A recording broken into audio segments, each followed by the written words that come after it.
génère également des revenus élevés, comme de nombreuses réserves égyptiennes, grâce aux revenus des droits d'entrée.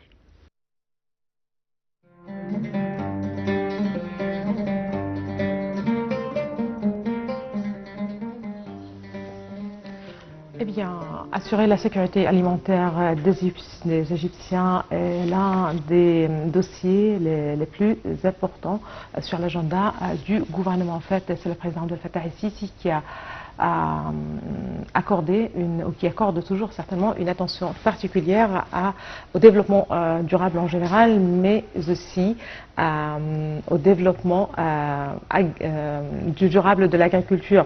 Donc on parle là de projets comme l'avenir de l'Égypte à Dabra, on parle de Toshka plus au sud du pays, mais aussi on parle de la bonification de terrains dans le Sinaï. Ce matin, nous allons parler de l'avenir de l'Égypte, un projet grandiose qui se trouve à Dabra, donc aussi l'un des projets les plus importants du delta du Nil et qui non seulement a sa particularité, mais qui devrait aussi assurer une certaine sécurité alimentaire pour les Égyptiens. Pour parler de ce dossier, nous avons le plaisir d'avoir avec nous en ligne, en direct, Dr Youssef Chaben, qui est professeur de droit à l'université de Ain Shams. Bonjour, Dr Youssef Chaben. Oui, bonjour. Pour commencer, on aimerait bien parler de l'avenir de l'Égypte. Ce projet qui se trouve à Dabra, on connaît très bien qu'une attention très particulière est accordée à ce projet. Ce matin, on aimerait bien parler de la première phase de ce projet. On parle de 350 000 faidans cultivés. En effet, en fait, ce projet, il n'a pas débuté juste de nos jours. Il a commencé avec un protocole ou un partenariat avec la Russie en 2015. Et depuis ces années-là, l'Égypte a commencé à filer pas pour, comme vous avez mentionné, non seulement le projet de Dabra, mais pour le développement durable en général. N'oublions pas, par exemple, que lors de la COP 27, on a nommé Sharm el-Sheikh à Sinaï comme une ville verte, comme une ville qui commence à être la ville modèle pour le développement durable. Alors le projet de Dabra, il rentre dans la stratégie nationale générale du développement durable de l'Égypte. Et comme je vous dis, qui a commencé en 2015 avec un début ou un partenariat avec la Russie. Alors, docteur Youssef, en fait, quand on parle de méga-projets dans le domaine de l'agriculture, surtout, on parle également en fait des tentatives de l'Égypte pour élargir la superficie des terres agricoles et pour également garantir l'autosuffisance de produits agricoles nécessaires. Alors, comment vous trouvez ces étapes et ces projets entrepris par l'État pour, comme Donna vient de dire, assurer la sécurité alimentaire en premier lieu? Le gouvernement, y compris le ministère de l'Agriculture, elle a pris en fait des mesures particulières, surtout avec le problème de l'eau que vit l'Égypte en ce moment, avec ça de Nanda, etc., de réglementer, je veux dire, la consommation, la cultivation, en fait, par exemple, d'un produit comme le riz, d'un produit comme le blé. En fait, il y a des produits alimentaires qui exigent la consommation de beaucoup d'eau, en fait.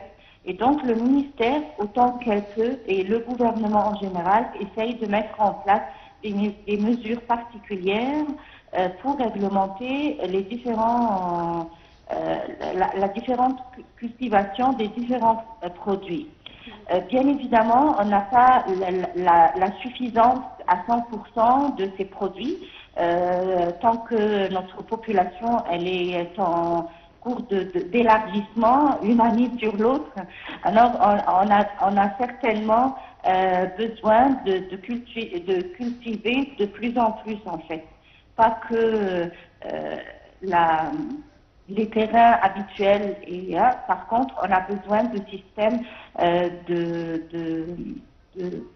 d'eau particulier, on a besoin de systèmes de terrain particuliers. La raison pour laquelle le développement durable et tout ce qui est produits verts, consommation de l'eau, tout ce qui est ça est très important à prendre en considération pour l'environnement, pour la cultivation et pour la production en fait de ces produits alimentaires nécessaires pour la population égyptienne. Super. Le coût total de ce projet s'élève à 8 milliards de livres égyptiennes. Donc, d'un point de vue économique, certainement, il s'agit d'un projet grandiose. On parle aussi d'un projet qui devrait assurer des offres d'emploi assez importantes. Oui. Il y a des avantages. D'un côté, il y a cette question de sécurité alimentaire au regard de certains produits agricoles, certainement. Mais aussi, il y a un souci de l'État de maximiser l'exportation de produits agricoles. On parle d'un pays qui est caractérisé, qui est connu aussi pour des produits agricoles de qualité et qui sont très bien recherchés dans les marchés européens, à l'étranger en général. À quel point c'est important aussi pour l'économie du pays? En fait, tout d'abord pour le taux de travail, en fait, ou la prise en compte de jeunes, le recrutement de jeunes, on peut dire en particulier ingénieurs. Il y a en fait une spécialité particulière dans nos facultés en Égypte, c'est ingénieur de culture ou ingénieur de cultivation. Alors c'est très important, ce domaine ou cette spécialité qui a pris du temps en fait, elle était moins connue. Je pense qu'en ce moment elle serait très utile, très importante pour l'ère ou la phase que vit l'Égypte en ce moment. Alors, je pense que le taux de recrutement serait important pour nos jeunes diplômés dans ces différents projets. Et ça aura un impact certainement positif pour toute l'économie égyptienne, certainement. C'est certainement juste une petite précision. Quand on parle d'offres d'emploi, on parle d'un projet qui devrait fournir environ 10 000 emplois directs et plus de 360 000 emplois indirects. Voilà. Alors, docteur Youssra, en fait, il faut dire que quand on parle d'agriculture, il y a aussi, ou cette question aussi mène à l'industrie, surtout qu'il y a beaucoup d'industries qui dépendent des produits agricoles et pas seulement ça offre plus d'offres d'emploi, mais ça aide aussi aux exportations, puisque en produisant certains produits alimentaires, ça aide aussi ou ça soutient davantage les exportations. Alors comment vous voyez aussi ce côté pour l'économie? Pour les usines, pour les industries, elle essaie en fait c'est pas du tout facile parce que ça prend du temps pour rentrer dans toute une culture ou une stratégie nouvelle de l'Égypte. Ça ne sera pas du tout facile pour ces usines de changer ou de modifier un mécanisme particulier de travail, de production, etc. Mais à mon avis, les usines intelligentes, elle va en fait développer ses modalités de production pour qu'elle puisse répondre au marché de production et de travail et de rentrer vraiment dans ce cycle de développement durable que l'Égypte envisage pour les années prochaines. Ça ne sera pas facile en fait, parce qu'il y a plusieurs usines qui galèrent, mais à mon avis, ça sera plus simple si elles passent directement aux usines vertes ou au développement des projets verts qui répondent en fait aux exigences du développement durable. Oui.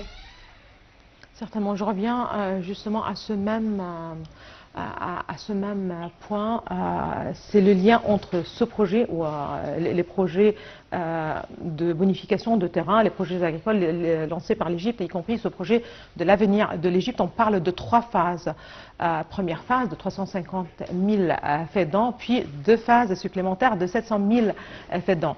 Quand on parle de l'impact ou du fruit qu'on pourrait justement tirer de ce projet au regard en fait de l'exportation. Pourquoi on parle de l'exportation en particulier? Parce que l'Égypte est un pays qui dépend en fait de la devise étrangère et justement maximiser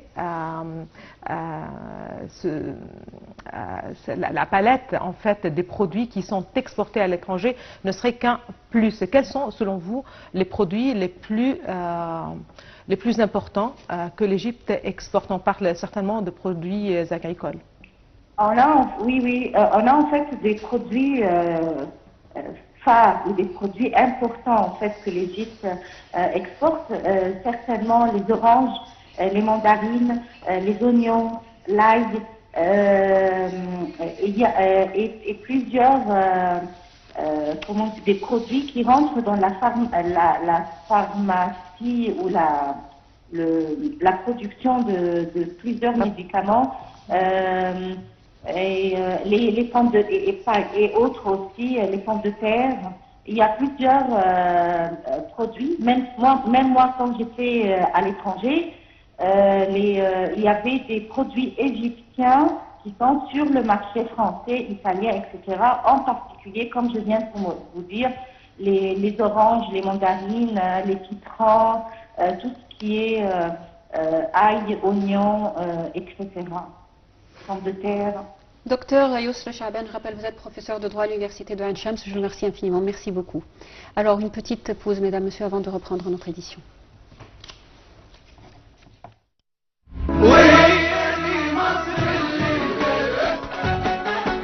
مشروع المليون ونص فدان. الهدف